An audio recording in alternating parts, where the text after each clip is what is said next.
You're listening to the Valley Current. What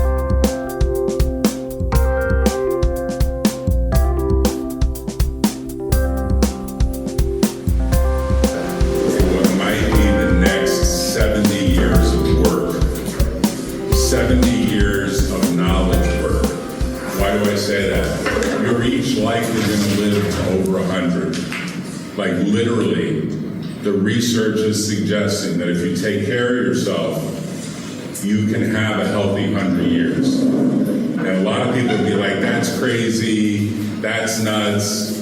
But trust me on this, the research, and it's beyond Silicon Valley, is if you really take your health seriously, and we'll talk a little bit about that, because I really want to set you up for what might be the more inspirational thought of how do you create intellectual property over a long health span, which should match a long lifespan, and both of them should get to 100 years. And I know that's probably a pretty bold statement. I'm not here as a medical doctor. Lee's not here either as a medical doctor. She questions this whenever I say it too. So just stick with this for a second, and I'll figure this out, I'm sure, right? Yeah, duplicate slideshow? Okay, good. So I call this 21st Century Entrepreneurship. It'll run about 15 minutes. Save your questions, because we'll have at least 15, 20 minutes for questions, and then we'll go to some of the interesting stuff about your survey and some of the interesting stuff about what I'll call the intellectual property. So it's great to be on this campus. Frankly, it's just one of the very first times I've spent any time on the campus. I've been saying to my wife, because we now live here most of the time in Tampa, we have a house here, we have a house in the Bay Area too. I have said to her, we should bike here. And she said, well, it's like 14 miles. I said, yeah, we can do it, because we actually do bike about the round trip when we go to the yoga studio about 22 miles a day. So it's really an interesting thing to do. So I sort of cut my teeth in intellectual property in Palo Alto, California. This is an aerial shot of the Stanford campus. We would see lots, and I still do, see lots of startup entrepreneurs coming out of the engineering school, coming out of the business school, sometimes coming out of the college, quitting the college after maybe their first year, and maybe even in their first year, because they get bored and they have an idea, and they think their idea has traction. And we're going to talk a little bit about that. So there's three parts to the practice that we have. One is a law firm. There's three different divisions of the law firm. One's called Computer Law Group, one's called Entrepreneur Law Group. The third one is called Venture Group. There's a venture firm, a side venture firm that actually does very early in the garage stage investing, like literally at the very start, called Florence Ventures. And then we started a nonprofit that we call the Foundation for Creativity. The initial focus was on dispute resolution. The bigger focus now is, what is creativity? How do you get that idea? How could you be in the shower and all of a sudden it occurs to you, this could actually be improved, whatever the this is. And there's lots of thises in the world that you will look at and say, this, my dad thought, was an unnecessary improvement. Rest his soul. He lived to 90. My mom wanted a push-button phone. We had a rotary phone. Probably none of you have used a rotary phone. You've probably seen them maybe in some old sitcoms. You can go on YouTube and see it. My dad was like, this is going to cost us $30. My mom was, we can afford the $30. My mom won. She got the phone. She passed it on to me when she died at the age of 92. So we still have it. We actually still have a landline. I thought I'd bring it because someone looked at this and looked at the rotary phone and said, the rotary phone takes too long. If you ever dialed a rotary phone, none of you have, I'm sure. Has anyone here ever dialed a rotary phone? Oh, one person. Was it your grandmother? Your grandmother, right? I thought you were going to say, well, it's my great-grandmother because you're so young, right? So it took a while, right? You had to dial, it was a while. And this is like buttons. You can press them fast. You can get pretty fast at pressing these buttons. And some people actually like physical touch of buttons. Lee was reminded this morning as we walked out of the car, and she dropped my phone. She dropped this, of course, it didn't break the screen. It actually just bounced off the ground. She literally dropped it in the parking lot. Is that these buttons used to be on a BlackBerry. I had this old BlackBerry I would use for many years. Clients would laugh at me like it was an outdated phone. I said, I like the feel of the buttons.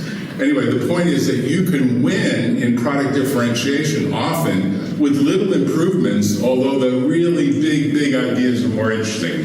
And then the third nonprofit that we help is called Healthy 100 Years. My next door neighbor in Silicon Valley happened to be the doctor at Stanford that taught the course on living beyond 100. He wrote a book called Dare to be 100. He wrote another book that's called Live Too Short, Die Too Long. Unfortunately, he definitely wanted to make it to 100. Unfortunately, he died last year at 93. And he said the reason he died is he engaged in too much exercise. And it actually impacted him. He was a marathon runner, and it affected his heart. His name is Dr. Walter Ward. Some of you probably search on the internet, is this guy bullshitting me? You search to find Dr. Walter Ward. You can get all of his books online instantly. It's an interesting story. So a little bit about Silicon Valley. When I came to Silicon Valley, the first wave was mainframe computers. I cut my teeth, master's degree in computer science, City University of New York, born in New York, grew up in New York, studied in New York, got a master's degree in New York on mainframe computing. Big rooms, all sealed off, high security, raised floors, air conditioning, including in the winter, and winters in New York are cold. The second wave was mini computers. They got smaller, they got cheaper, they got faster, and still to some degree locked up in rooms. Third wave, Jobs and Wozniak walk into our office, my old law firm's office, Davis, Stafford, Kelman, and Fenwick, dead broke, no money. They said, we want to start a company. I was just junior lawyer. Senior partner looked at them. What's the name of the company? I'll save that story. It's a funny story. I'll save that story. Fourth wave, networked computing. We still have network computing. Back then, it was actually wired networks, not yet the internet. Wired networks in office buildings. You went to an office. You came to a campus. You literally were able to only work on the network with a hardwired plug that was connected to a jack. Fifth wave, internet computing. Now all the networks are connected by a network that is itself a ginormous global network, right? Sixth wave, arguably, smartphone computing. That's sort of where we are today. Maybe we're a little further than that. All of you can get just about anything. Is there anyone here that doesn't have a smartphone? My dad actually never had a cell phone. He never believed in a cell phone. He never had a credit card. He used to say to my mom, credit cards are for losers. He would try to rent a car. They would say, give him a credit card. He said, I've got cash. My mom would have to pull out her credit card. She lived in the 21st century. My dad didn't. So where are we today? Arguably somewhere between smartphone computing and AI, super smartphone computing. And I was really surprised in the notes when people said, what are you using as apps? No one said that they were using ChatGPT. That just can't be true. Is anyone here not using ChatGPT? Not using ChatGPT. Raise your hand. Not, so you're going to learn something. And no one here said that they were using Perplexity, which is like the super ChatGPT. Has anyone even heard of Perplexity? Anyone even heard of it? Zero. Perplexity's got like no marketing budget. ChatGPT has billions, so you've probably heard of it. You haven't downloaded it yet. You're questioning whether it's worth $20 a month. It's worth $20 a month. Perplexity is worth $20 a month. Both of them together are worth $40 a month, but we'll talk about money in a few minutes. The most valuable resource that you have is time. You must have heard that many times over and over again. It's not money. It's time, and it goes fast. It goes super fast. I mean, lawyers charge by the hour was a joke. They charge by the grain. I think the lawyers are all going to change in the next 5 to 10 years from this model. We all basically can live a longer life than we expect. And I'll get to the data about what you expect in a minute. But the goal is you want to get to this centenarian stage where your health span equals your lifespan, and then the lights go out. Because the research is very clear, you can't live forever. There are a few people in Silicon Valley think you can, which everyone who's studied this says they're crazy, but they want to believe that they can do it. So what is a healthy 100 years? No one does this math. It's not that many hours. It's actually under 1 million hours. That's not a lot of time. And it's worth a lot more than $1 million. And when I was a kid, becoming a millionaire meant a lot. I think these days people are like, a millionaire, that's not. Like Musk would say millionaire. I was a millionaire when I was a teenager. So a lot of what you do is impacted by your mindset. And your mindset is really about how do you look at the world? How do you look at whether the world is a safe and fun place? And so for those of you taking pictures, I think we have this recorded so they can get the recording too, and that's okay. So one mindset is, have things improved in the last 100 years? And there's an argument that they certainly have. 32% global literacy 100 years ago, 85% today. 16 democracies 100 years ago, over 120 today. You know, I don't know if they count Russia. They don't count Russia. Their elections. No one knows if those are real or not, right? Life expectancy 100 years ago, 51. Life expectancy today, 81, which is consistent with your data. Population and poverty 100 years ago, 82%. Today, 9%. And yet, people don't see a massive improvement. Their mindset doesn't necessarily look at it this way. So again, the goal is to imagine how will you live what is likely the next 70 to 80 years of your life, of which 70 might be your work span. It's all about how you use your time. Or put differently, how did I use my time? Because some of you asked, well, how did you get to where you got today in the course of your 40-plus year, going soon on 50-plus year work span? That's a picture of me with my formal name. It's very Italian, Giacomo Russo, my dad's name. That's me with all my hair, big smile, big can. My first bank in California, having moved from New York. A plastic card, they're no longer in business, they went bankrupt. First Federal Savings and Loan of Santa Monica, California, small town near Los Angeles, for those of you who have been. You've all been to California, right? Anyone haven't? No, some of you haven't, so some of you will. Beaches are great there. That was my goal. I was going to be a surfer in California. And I got into law school, and my professor, I had someone that reminds me a little bit of him, Richard Dick Skyskill, and Skyskill said to me, I didn't get into law school. I teach now, and I tried to get into law school. You got into law school on a dare bet with my roommate, a separate story. And he said, you got to go. That gives our university additional points. We sent someone to law school, and you got into a good law school. UCLA is one of the top 10 law schools. At least back then it was. I think it's like 14 now. It varies, but it's considered a top law school. So I said, okay, I'm going to go, but I'm probably just going to network, and then I'm going to start a company because I had an idea for a software product, and I'm probably going to go surfing. And that's why I'm leaving from New York to California. So the way you have to think about it is we all have needs, but most needs these days are met. You have shelter, you have food, you have pretty much everything. The internet pretty much gives you everything. What you don't have is what is it that you're going to do with the rest of your 70 years or more of lifespan, health span, and work span.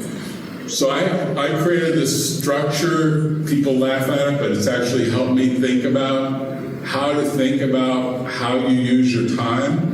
And I call it 7 Essences, and it is original. If you search the internet, you're not going to find another author. It's based on Maslow's hierarchy of needs.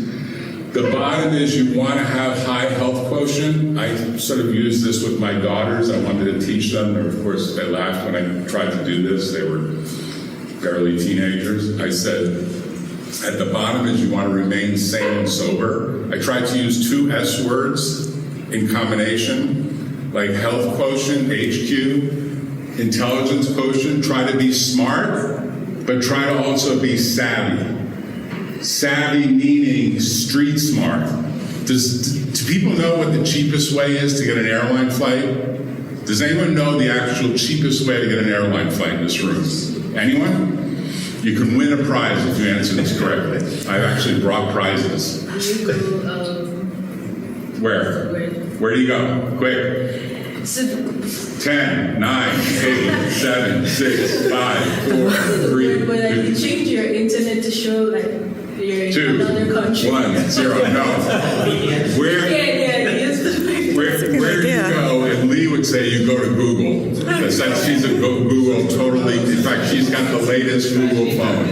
She's got the latest. You go to skiplag.com. No marketing by SkipLag. Do you guys realize that you missed the chance to win an Apple Vision Pro? Oh, wow. Wait a minute. I was ready to give you that. I was on the tip of my tongue. Skiplag.com. And I'm not an investor. I'm not trying to pimp them. Skiplag.com has no advertising budget. But what they did to the airlines is they said, we're going to figure out your price differentiation.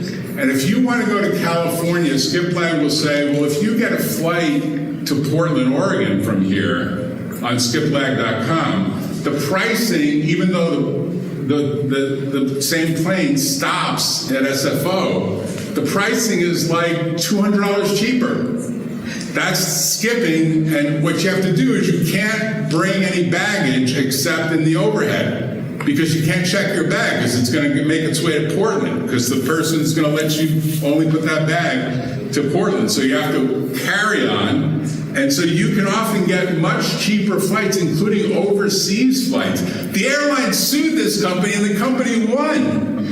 They said your pricing is your business. If people want to get off the flight, they get off the flight. So test it. So that's what I would call savvy. The rest of them, sensitive and supportive, we can talk about that. I think it's pretty important these days.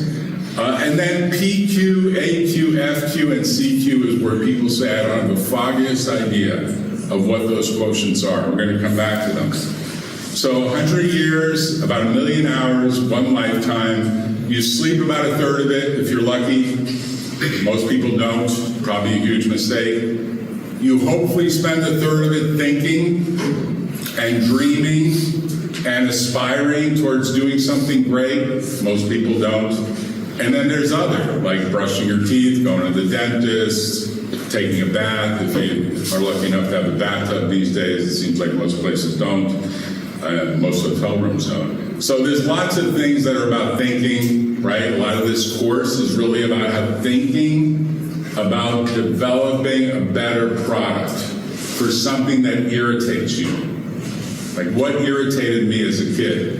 My dad used a straight razor. Has anyone used a straight razor to shave ever? One person?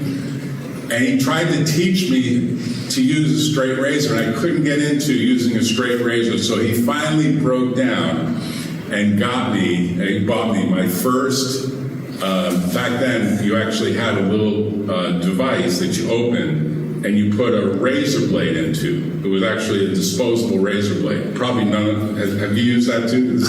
You're aware of it, They're right? significantly cheaper. Right, it's a lot cheaper, right? So that was a big deal for him because back then it was like $5 for this device, and then he used it. And he said, "Wow, this is a lot faster than using the straight razor where you had to like sharpen it." Right? I hate to do this about my dad, but my mom would say he's so cheap. He's so cheap. So a healthy 100 years. He didn't make it. My mom didn't either. They were hard workers. They smoked a lot. They drank a lot. Hopefully the genes are still good. So you want to define and grow your essence. I'm going to flip through really fast these slides because there's a lot of detail about how you do this, and I want to get to this. Even if you focus on just 3 of the 7 essences, Take care of your health, take care of your curiosity, which is really your intelligence, and take care about how you take care of others, your emotional intelligence. Do all three. You will get in that sweet spot of creativity. It's inevitable. It will just happen. Rick Rubin's book on creativity is worth listening to on Audible. Why? He does it in his own voice. This guy helped the Beatles, the Rolling Stones. He was like the idea guy behind really big bands. He's just done a book. He's put it on Audible. It's worth listening to. I brought this device in just to show you. When I ride that bike to the yoga studio, I listen to Audible books. On a week, I'll knock out 2 or 3 different Audible books per week. That adds up to 150 books a year that you are listening to and exercising at the same time and thinking at the same time. That's the 3-for-1 that gets you this feeling of really building your intelligence. So really you want to get to the point where these 2 guys walk in, they come to the office, they have this breadboard for a potential product. They did not invent the personal computer. They did not invent the personal computer. They saw at the homebrew club that people were selling parts in plastic baggies. What do I mean by plastic baggies? Literally bags like this with parts. And you assemble, I actually put some funny stuff in this bag to show you later. They said we can actually build because we know how to build computers by hand. No robotics, no assembly line, no people, no employees. We can build, we can buy these parts and make a margin so long as Wozniak works fast enough, because Jobs didn't do that. Jobs was like the marketing guy. Wozniak was the engineer. Wozniak was the manufacturer. Wozniak was the guy that was having fun in flow doing what he did.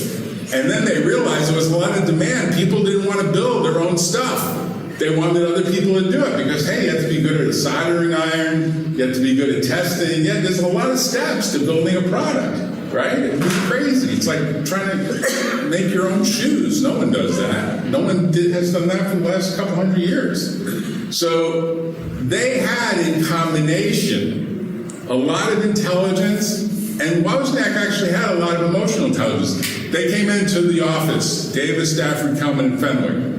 They said, we are starting a company.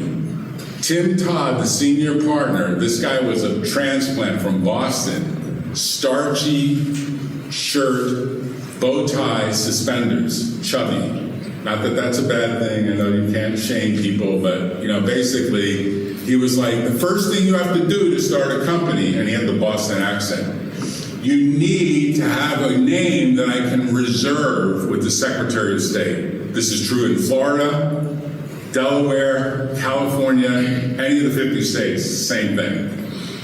And Jobs said, we actually just want what we want. They didn't have this device then. They didn't even have this symbol. We just want the Apple symbol to be registered. He actually confused corporate name with trademarks. Jobs was not a super legally intelligent guy. He was sued a few times by some girlfriends. That's a separate story. We can talk about it separately. He had a big paternity case. That's all public data. He said, we just want the symbol because we are democratizing computing. That's a big statement. That's a big, big statement. We are breaking the glass rooms and bringing computing to the people. The people are going to be able to use their own computers. You guys take this for granted, but years ago, you had to make sure you got time on the mainframe.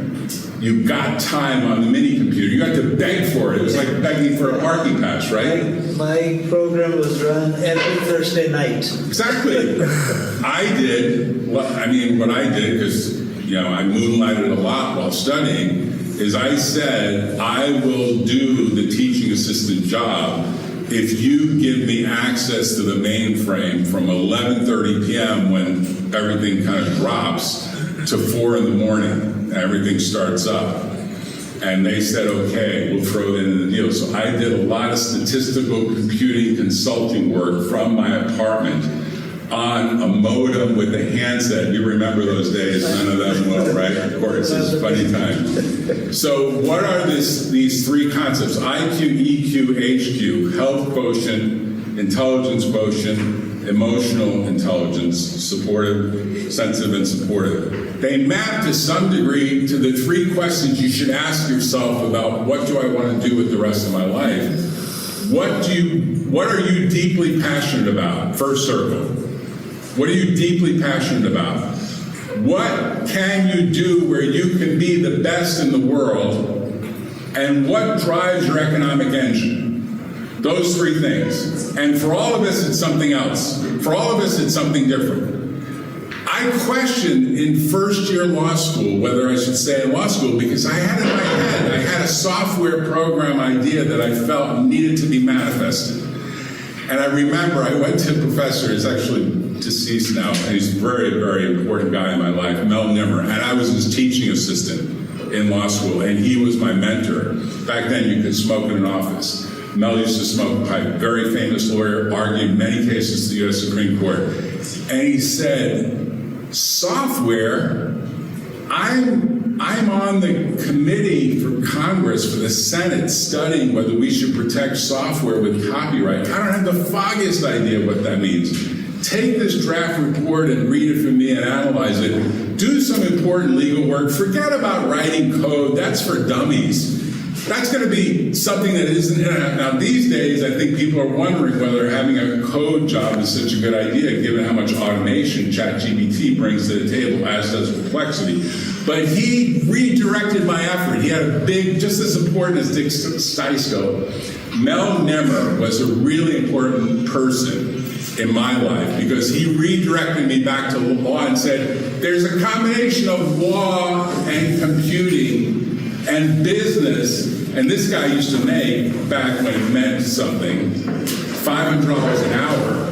That was probably like $20,000 an hour today in working the cases that he worked in the U.S. Supreme Court for big movie studios. Because he is the god, and now his son has taken over his book, so it's called Nimmer and Nimmer. It's like in the 50th edition, it's an amazing story. So Jobs and Wozniak come in, and the partner says, what's the name? He says it's a symbol. He said, that's crazy. What's the name? Apple. He says, that's a stupid name. Why don't you have a three-letter acronym? IBM is probably your competitor. And so basically Jobs had to twist his arm, and they settled on Apple Computer Inc. Before he died, Jobs got a shareholder meeting to occur to have the name just simplified to Apple. Literally just simplified it back, had to call a shareholders meeting. But here's the kicker of the story, because someone asked this question, and one of them said, do you regret, is there something you regret about like a whale that got away, an opportunity, investment opportunity, a business opportunity? They were broke. Jobs and Wozniak were broke. They said to Tim Todd, they said, Tim, we have no money. Because he said, well, you have to pay a retainer, I have to sign an agreement, we have to get started here. We have no money. And Tim Todd said, that's the problem. This meeting is free. Jobs was dating the sister of one of the secretaries. Got him in, otherwise I'm not sure. Jobs said, we'll give you a significant amount of stock. We're thinking like 5%. We're thinking like 5% of Apple. That could be worth something someday. And to this day, there's still a couple of partners still alive. I left the firm. I can explain why. Became a partner and left the firm. I can explain why I did it. And to this day, some of the partners that are still alive, like they're getting to their 90s now, they're like, we asked Tim, we said to Tim, why did you not recommend that we take their stock? This stock, by the way, would have been worth billions, right? Even with the dilution, it would have hurt. So, well, first of all, they showed up without getting dressed up in a suit and tie to the meeting. This is California, the response that was given by some partners was like, that's crazy, we're in California now, we're not on the East Coast, you don't show up. Years ago, if you got on a flight years ago, you really got dressed up for a flight. I don't think that happens these days. There's some funny videos where some people are going on airlines with like swimsuits on. Has anyone seen those videos? Has anyone seen those videos? They're pretty funny. If you search, they're pretty funny YouTube. So they came in and said, well, what was that's strike one, what's strike two? Strike two is that they smell bad. They didn't even shower. They smelled awful. And some people say, well, that just means they're working hard. What's strike three? I said, they had such a stupid effing name for their company. They're so friggin' dumb. They're never gonna make it. They don't know how to market. They're not using a 3-letter acronym. They're gonna use Apple. I had to convince them to go with Apple Computer. I told them ACI would be better. I had to go with Apple Computer Inc. So they passed up on the stock over the business name. So picking a business name can be pretty important. Jobs was pretty smart and ahead of himself in picking that name. Tim Todd was really way out of sync. So if you find people that share your ideas and you get synergy from those people, then these 7 steps for business success, and we are going to end soon and go to the real intellectual property part, I promise you. These 7 steps are the way to think about it. You need a roadmap. A roadmap is something that, in my opinion, you actually write down. Of course, I always bring a backup computer. It's also Apple. It's also incompatible. So we have to actually have a backup USB drive. Some of you that were here saw that today. You actually have to have a backup USB drive. Okay, so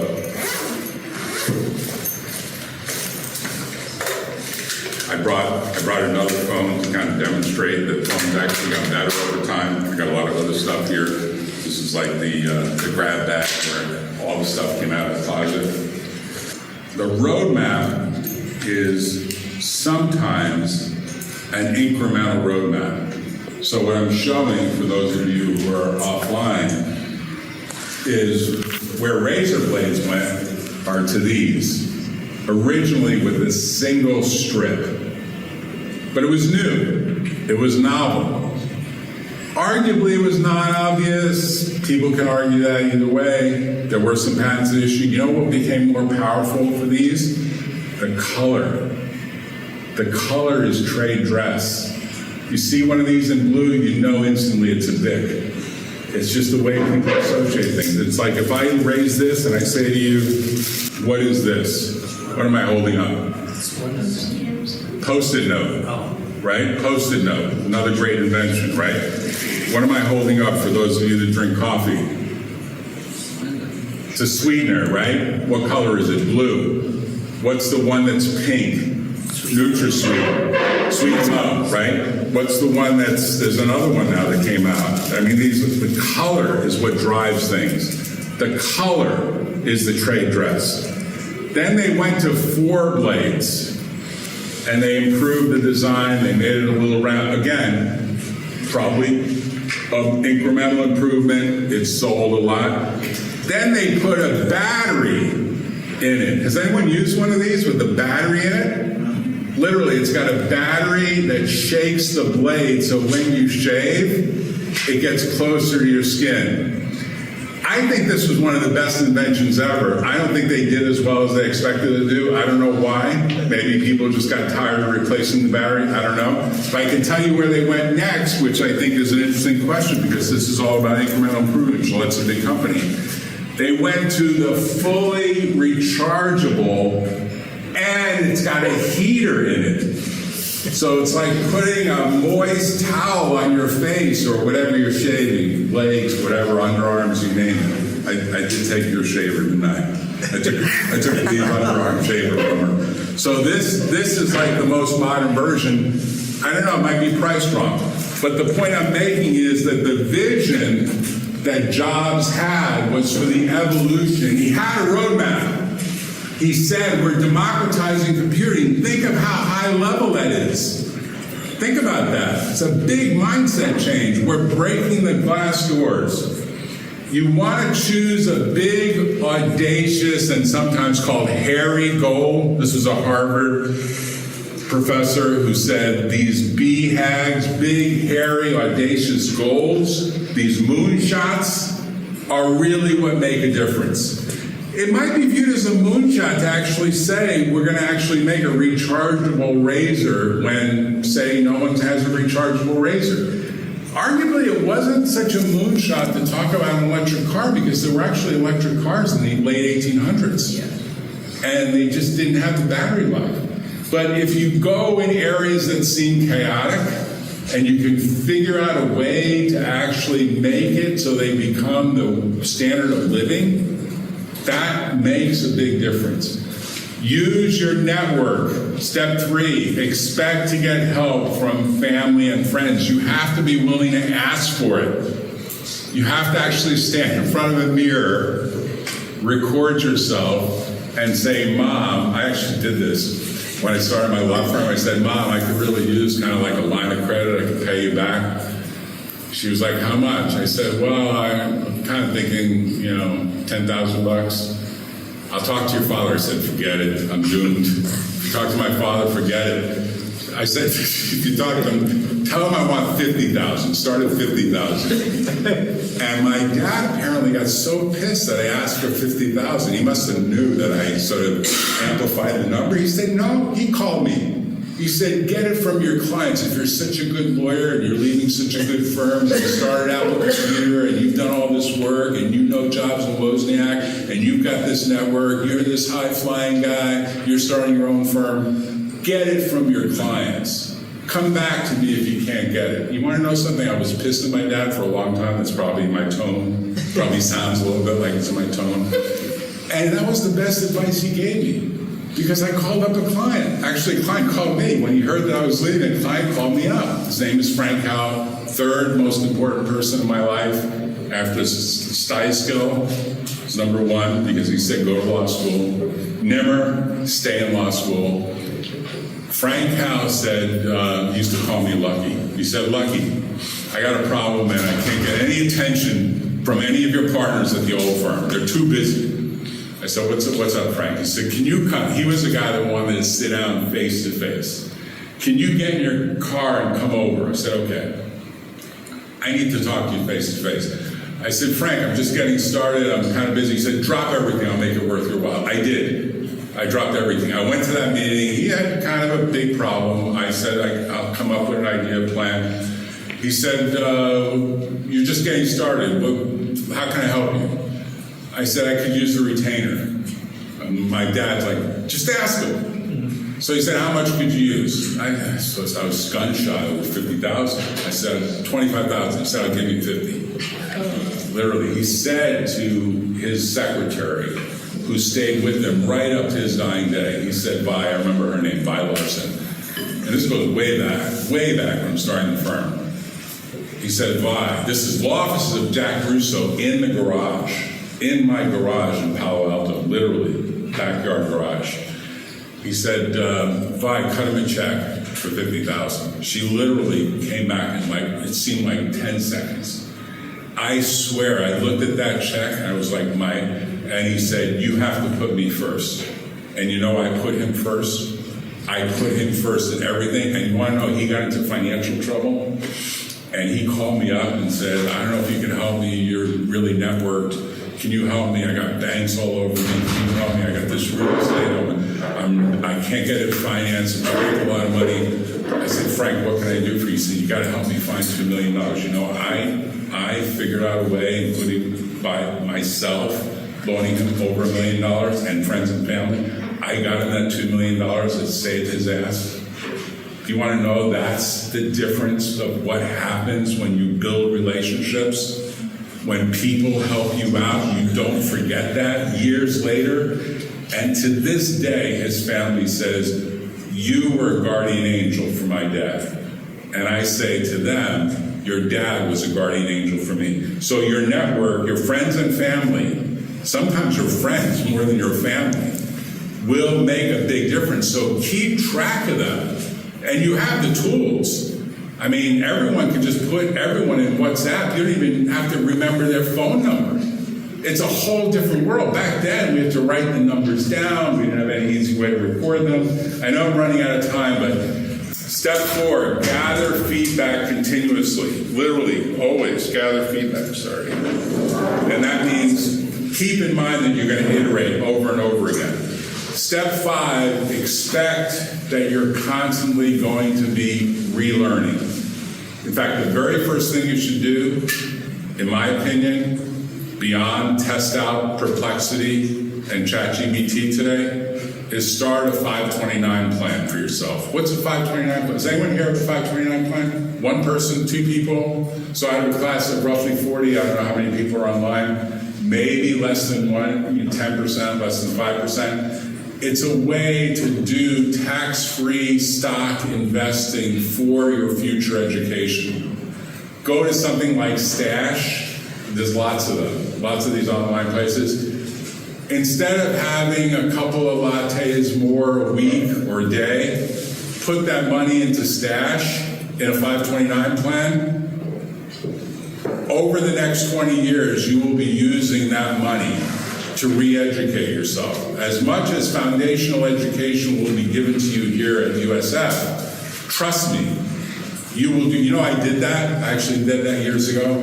I just about fell off my chair. I opened the file. I hadn't looked at this account for like 20 years. I was putting regular deposits in. That account was $350,000 of tax-free earnings in a 529 plan. No active, nothing by me. Just let it ride. And you know, I take courses myself. I take classes myself. I literally go and listen to professors at Wharton. One of the guys that did your book, I think maybe one, maybe several of the authors, is a Wharton person that I am connected through Wharton University. So it's kind of a small world. So keep in mind that there will be lots of failure. In fact, some data suggests 3,000 ideas may become 100 projects. I mean, that's like literally less than 10%, less than really 3%. Maybe there'll be 2 launches, that's like less than 2%, and maybe 1 success. Apple's had a lot of failures. Same one, remember the Newton? The Newton was a total failure, but it led to the iPhone. Celebrate success and failure too. Why? Failure is the motivation to learn. Failure is what it's all about. You're going to learn a lot from failure. It's inevitable. So purpose drives everything.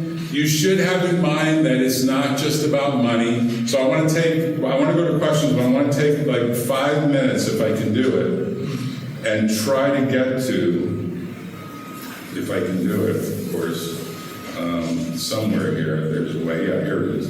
So there's just the survey, because I know you've been dying to know how much do each of your classmates think you have to earn for retirement, right?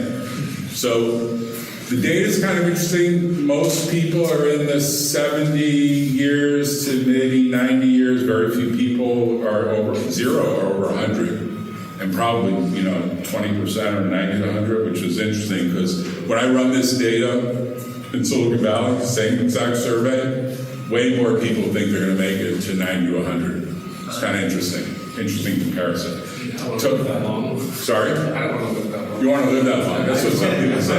Well, it depends on how you live, right? It depends on how you live. So your mindset might be changing right here, right now. We'll see. So a lot of people think they'll have maybe health span for less, basically 70, 80 years, which means that last 10 years is really crap, which is why you don't want to live that long. This is the last 10 years, right? Yeah, exactly. I don't want to be in the hospital. And then the work span is interesting because you folks actually have far longer expectations of work span than people in California. People in California actually think their work span will be shorter. You think the work span will be longer.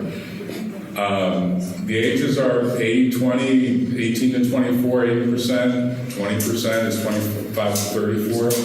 Hours worked per week. You guys are actually smaller number of hours. A lot of people in California are like 60, 70, over 70 hours. So maybe that's a difference in attitude about work. So the question was, how much do you want to earn, presumably once you get out of university? And most people, 72%, are like 100 to $49,000. People in California are like north of 500,000. They have like a totally different mindset about money. And then what do you expect for retirement? And most people are like somewhere between $1 million and call it $4 million. I'm telling you, most people in California think it's over 10 million. It's weird. It's like a completely different thing. And then the question of like this question, do you own or control any of the following? Domain names, registered trademarks, copyrights, patents, business idea. 2 people said they had a business idea. The same 2 people said they had an Andy. I'm guessing it's the same 2 people. I don't know for sure because it's anonymous, right? In California, it's like almost everyone's got a domain name, has a website, a YouTube channel, influencer channel. You know, they're just building this digital duplication of themselves, which I'm sure will happen here. I'm sure that will happen here. And so where you are today, if you are applying yourself in this class, is you have an idea, or the group has an idea. And the idea should motivate other ideas. And it just shouldn't be about the money and the cars and the places you should go. It should be about more. But when you think about intellectual property, it's a collection of rights that federal and state law gives you for something that is not in the public domain. That's the best way for me to put it. In the negative, if it's in the public domain, the public owns it. The response that Tim Todd had to Jobs was Apple is a generic word. Tim Todd was not the savviest guy in the world about intellectual property. A generic word applied to something completely different than the fruit is a protectable, strong trademark. So Todd actually got his advice wrong. He should have said to Jobs, "You're brilliant." A, we would have gotten the stock, but then I would have been here, probably would have all been like rich, you know, like it would have been a completely different life. Yeah, you wouldn't be lecturing here. It's completely different, right? But B, Todd, who retired to New Mexico because he couldn't afford to remain, I think I shouldn't say that, he's probably still alive, but basically he would have been like famous. You're the guy that helped Jobs because he twisted Jobs' arm in the opposite direction. And of course, eventually, I mean, they did come up with the retainer. The backstory is that Wozniak had to sell his microbus that he was living in to come up with the money, which is pretty painful to think about. Like depriving the guy of his VW microbus to come up with a retainer, which wasn't a lot of money. But can you imagine how famous he would be? Because eventually, you know, Apple dumped the firm. When Apple went public, they used a different law firm.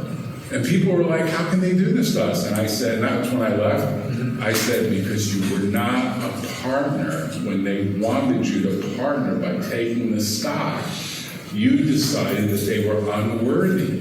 So when someone makes a bid to you for an opportunity, keep in mind that when you say no, you might be closing off. So at the time that Frank Howe said to me, what can I do for you, Lucky? And then blew me away with $50,000. And I mean $50,000 back in like 1984, 1985. That was a lot of money. It was a lot of money. It was payment up front for expected future services. There was no collateral. He didn't say, give me a deed to your house. When he came to me saying, I need $2 million, I need it fast, I got real property worth $3 million, I can't get a bank to loan right now. There was collateral. There was some assurance. It wasn't just like, you know, giving it to somebody. I mean, he was being a very fair, reasonable guy, and I came through for him, and he was very happy with that. So trade secrets are those ideas that you keep secret and only trust the people that you can trust so that you can beat the market. So I'm sure at some point when this razor was originally designed, they said, don't tell anyone about a battery-back razor. It's too secret. And they kept it secret until they launched it, until they probably got a patent on it. By the way, all these charts were not my typos. This was all generated by AI.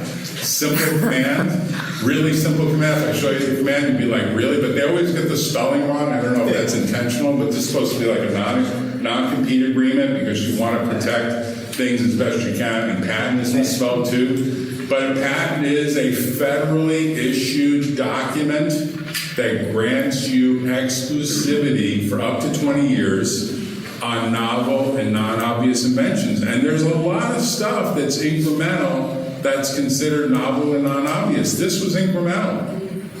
It's a battery charged vibrating version of this, which was a version of this, which was a version of, you can see what's happening over time. But incremental patents again, trademarks are the names. So Apple became a very strong trademark. It's actually considered now a famous trademark.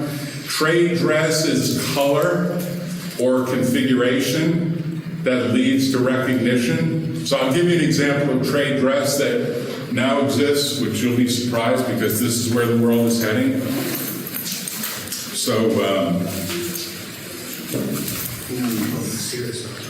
The meta. this is the Meta version. This is the Meta. Meta acquired Oculus. By the way, another reason I left the firm, I'm sure people are going to be listening to this on my old life and saying, oh, you never really told us about this. But I did.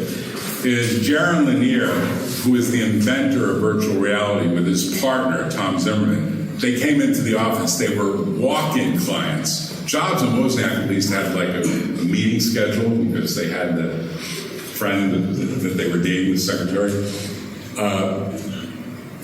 Zimmerman and Lanier come in, and the secretary at the front of the office says, I've never had this before. Two guys just walked in. They said they have an invention, they need some help. And they smell bad. I said, I'll see them. I said, I'll see them. Like literally. And they walked in, they said, we have a set of goggles, and they had a set of gloves. And the gloves were a little bit like what Meta now has done with these devices. Instead of, has anyone used this? It looks like you've used this, right? So you have to configure it. It's a little bit stressful to get it all right, but you know, if you take an hour to configure it, it finally works, and you are immersed. And they said, we have an air guitar. We have a way to play the guitar in the air. You don't need an instrument. I said, you're kidding me. He said, no, we set up a network, and they had a lot of hardware and a lot of equipment. And they looked bad, and they smelled bad, and they didn't get dressed up for the meeting. I said, I'd love to represent you, like literally. And I go to the firm, I go to my partners, and I say, we got to take stock in these guys. And they're like, what's the name of the company? I said, it's a little bit of a goofy name. They actually went with a 3-letter acronym. I thought it was a bad idea. They went with VPL. Why? Because they saw, Jaron Lanier saw, more than Zimmerman, that the future was going to be using this device to do what he called visual programming languages. What's a visual programming language? You literally would put this stuff on and you would, I'm going to do it in voice, but you would do it by moving and gesturing. Build for me a visual environment that does blah, blah, blah, blah, blah, and you describe it, and all of a sudden that comes up on the screen. So build me a golf course which will allow me to emulate Arnold Palmer of these days, Tiger Woods, and I want to swing the golf, and I want the ball to go 300 feet. That was what, like literally decades ago, they had that idea. It's now being manifested by Meta, formerly Facebook, acquiring Oculus, which copied all of the VPL patents after they expired. All the VPL patents that we obtained expired. So I do have then the version 2. This is trade dress. See what they did? They decided to go from just a plain white, which is generic, anyone can do this, to these 3 little things. Why? Because this is now the ability to do augmented reality. This is complete immersion, plain white, no lenses. You can see through these. This is see-through, so you can wear these while walking or riding a bike, and some people are doing it while driving a car. Certainly they do it while, like, on a train. I did it recently. Lee was laughing. I did it recently on a flight. People were like, your husband's a freak. Well, he likes to play with inventions because he meets a lot of inventors. And I look at General Lanier, and my firm said no. They have no venture financing, they have no bank finance, they have any family money. I said, no, we're going to take stock. This is Jobs and Wozniak Part 2. They're like, no, we're too busy, nothing to do. I said, I'm leaving. Whoa, you can't leave? I said, watch me. And you're going to take them with you? I said, you don't want them? If you want them, I'll leave them. If you want them, I'll stay. They were like, no, we don't want them, but we want you. You know, they forced me to work for 6 months there. They said, we'll ruin you if you don't finish a bunch of cases. So I had to work there for 6. I don't want to be negative on that. This is the Apple device. I told you someone could have won the Vision Pro. Here it is. This is the device. I don't know. Any of you tried this yet? Any of you interested in trying this yet? Some of you are, right? It's a little kludgy. It's funny. We went to the Apple store. You can't. I guess you could buy this online, but you wouldn't get the same experience at the Apple store. You have to make an appointment, and they take it to the back of the store because I guess they're worried you might walk out with one of these. It's got all this. The battery isn't quite figured out. It's got a sidecar battery, so they didn't quite get right. And there's actually a review of the Apple Vision Pro by the Meta CEO Zuckerberg, where he said, well, look, you have to carry around a battery. Now, he does acknowledge that what did Apple do correctly?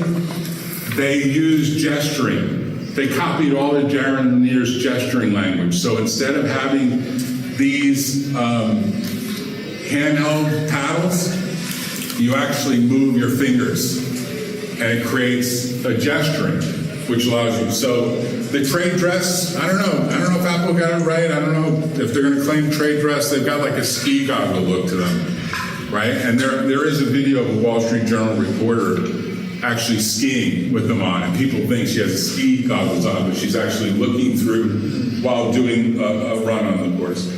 Copyright applies to written works. What we've just created here, or what I've just created, or what I've been trying to create, is a copyrightable work. It's automatically protected by copyright. Now, to perfect the protection, you register it. And domain names are probably the very first thing that you look for, because domain names, and it's all misspelled, right? But domain names are designed to reserve for you a piece of intellectual property on the internet that can become trademarked. That could become part of a website that once published no longer is a trade secret, but presumably you'll have some patent rights. So you do, to start a company, you do have to pick a good name. Often that's driven by what domain name is available. And then you search to see what trade name is available. And names are pretty important because people take a lot away from a name. If you don't pick the right name, you could be doomed. So think of it as this: once you do start a company, you have to think that you are kind of in now a race or sometimes a war, because you're going to have competitors. If you have a good idea, you have competitors. They're going to be seeking to do things that upset your apple cart, not to use the wrong metaphor here. But you're also going to have potential product liability claims. I mean, I don't know what people are going to do with these goggles that do something crazy and stupid, but trust me, they will. Just the same way that self-driving has resulted in people doing crazy, nutty stuff. That's resulted in lawsuits against Tesla, and I'm not saying Tesla's perfectly right, but inevitably, this stuff has unknown consequences.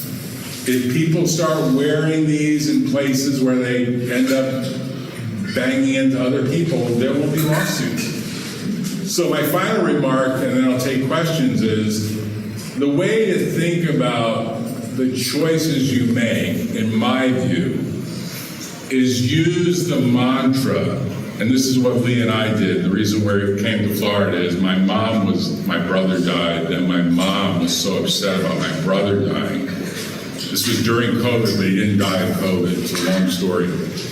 That she was basically ready to commit suicide. So we moved to Florida to take care of her and watch that process of death, which is why we got very motivated. So I've actually lost here in Florida 60 pounds. Like literally, I was 60 pounds heavier. If you go on the website, there's some pictures of me. It's like, who is that fat guy? Well, now I'm like just chubby. Back then, I was like really fat. And so the biking, the hiking, the yoga, the millions of things, blood pressure is down 25, all the metrics, all the measurable metrics are far better. If you think about the way to think about your future, I would say 3 things. Put your health first. Put people almost equally first, because you got to be healthy to help other people. So put people first. Put experiences next. So Yogi was kind enough to say, why don't you come in and lecture? I said, oh, this will be fun. It's a great thing. Hopefully you got some value out of it. And then put things last. These things will all disappear. These things are all like just the way Jobs died, like in his 50s. You think about it, basically a billionaire, everything to live for, had abundance, massive abundance, didn't take care of his health. I mean, really probably could have survived. Some people think Jobs died of lack of health literacy. He believed in some wacky things. He didn't want to do medication. There's interesting stuff. It's all written. It's all published. But put your health first. Put people first. Put experiences next. Put things, including money, last. Unfortunately, at a young age, we often flip the script. And we often like, money comes first. I got to just get money. Got to get to be a millionaire. Got to get to be whatever it was, tenfold millionaire, 100-fold millionaire, billionaire, decabillionaire. There's like a variety of views, and the show doesn't do a good idea of explaining to the ordinary audience member.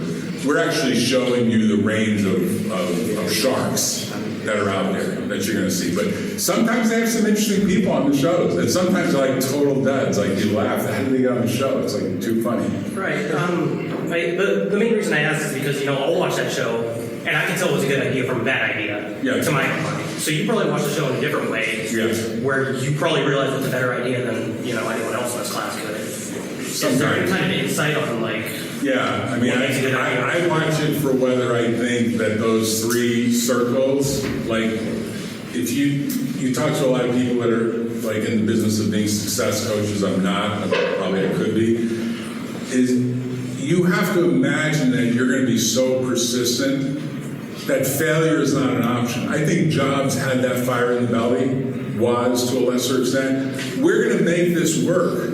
It's going to work. We're going to figure it out. Like, we are going to die trying. We are never going to stop. That persistence, that fire, that's what that's what I look at when I'm looking at startups. Does that person really manifest that sense of, I am going to basically nonstop do this? And you know what? That's typically what drives what I would call the other team members to gravitate towards that person, because that's natural leadership. This person is going to make this happen. There's no doubt about that. Like, by hook or by crook, it's going to happen. Now, will they bend some of the rules, like SPF? Like, he went way out in left field. Or Elizabeth Holmes with Theranos, way out in left field of the criminal law, both of them. And they both were convicted, and they're both in jail now. So it's like you can go too far. And it wasn't really the investor lawsuits that brought them down. It was the government that brought them down. Other questions? Yes, all the way in the back, then we'll come to the front. Do you know any small cap stocks that you really like? The small cap stuff that I invest in, you mean like public company small caps, right? Yes. I think it's a really risky game. I can tell you that it's not for the faint of heart.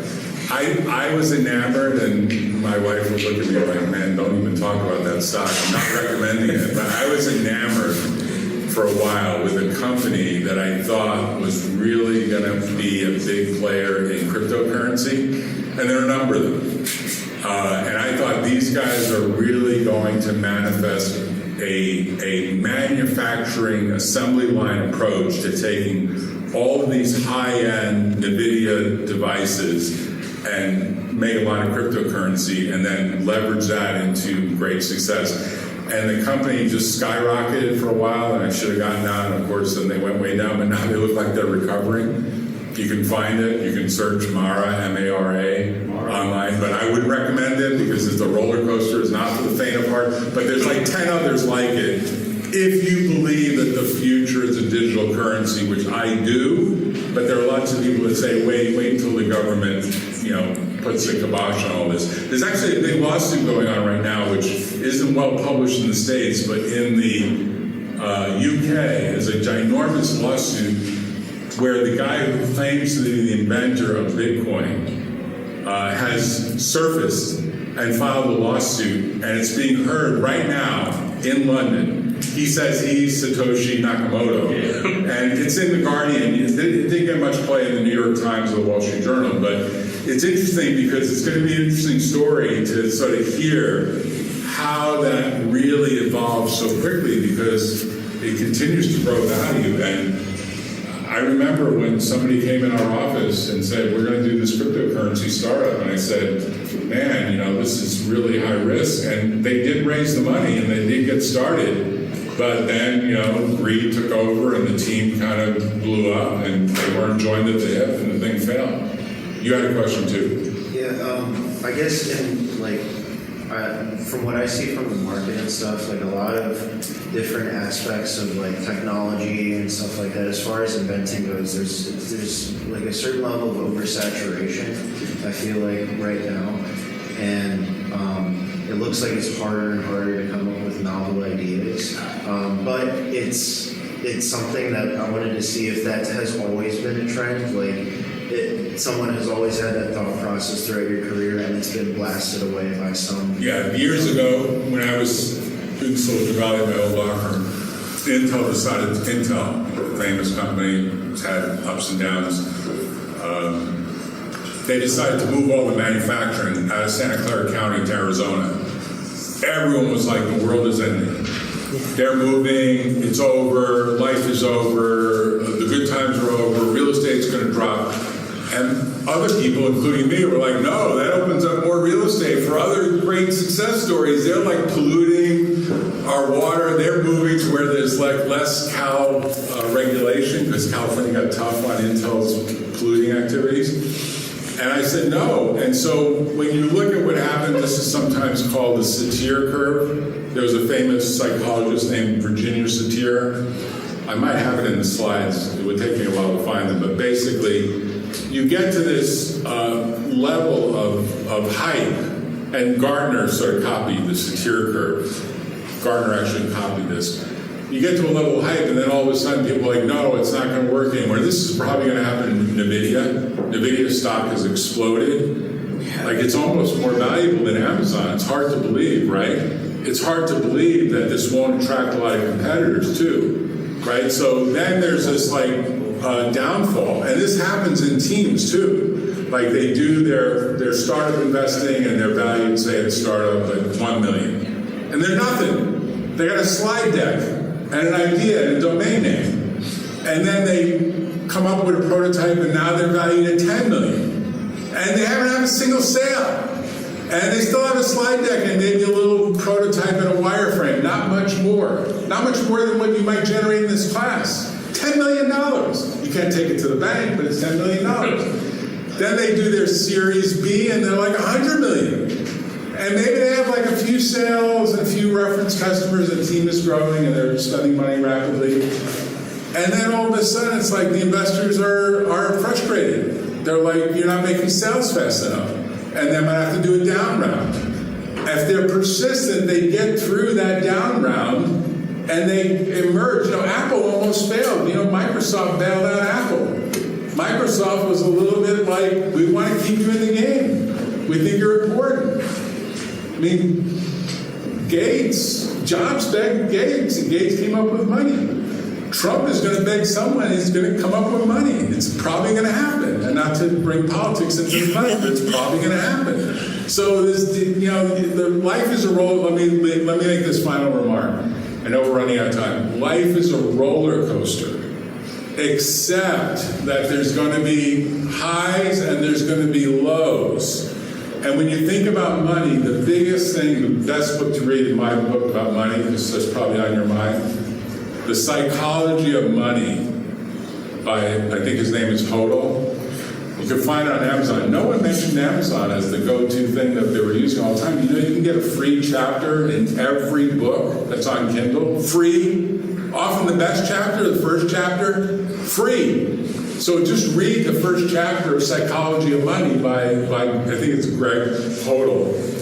And it talks about the thing you have to recognize is it's about time.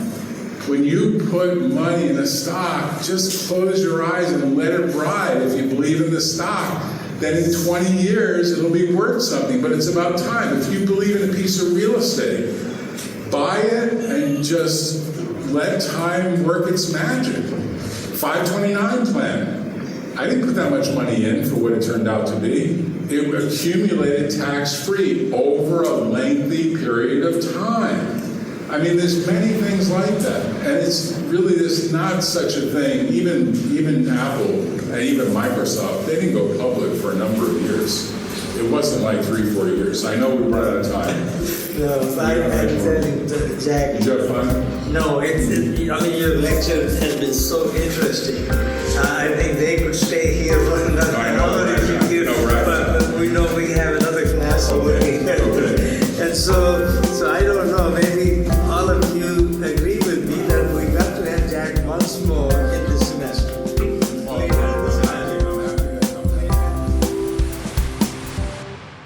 Tune in next time on The Valley Current.